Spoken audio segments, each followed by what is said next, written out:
Hello guys, welcome back to our channel Android Data Recovery. In this video, we are going to discuss how to fix Xiaomi phone stuck at Fastboot issue. Thus, if you are facing the same problem, then this video will surely help you in fixing it.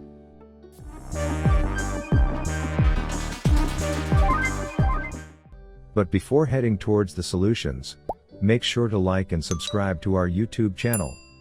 Now, let's move on to know step-by-step methods to Xiaomi phone stuck at Fastboot. Solution 1. Hard reset your Xiaomi phone. The simplest solution to getting out of Fastboot mode is to restart your device. Especially if you've been using your phone for a couple of days, hard resetting it can help you to fix this problem. To do this, pressing the power button and volume down button simultaneously for more than 7 seconds.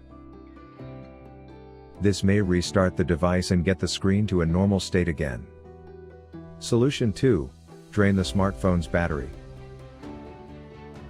If you can't get your Redmi smartphone to hard reboot, simply use it until its battery gets drained.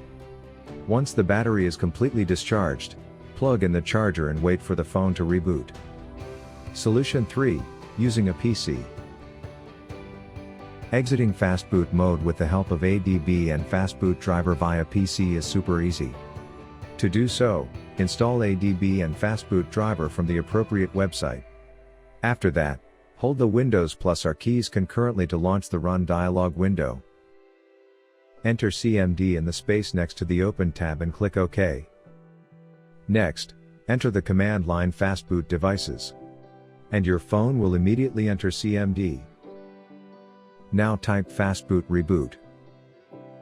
Should everything go accordingly, once done, your Xiaomi device will exit Fastboot mode.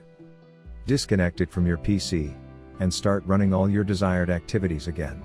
So, this is all about how to fix Xiaomi phone stuck at Fastboot issue with 4 methods. If you found this video useful, then give it a like, share it with others and also subscribe to our channel to watch more useful videos. Thanks for watching.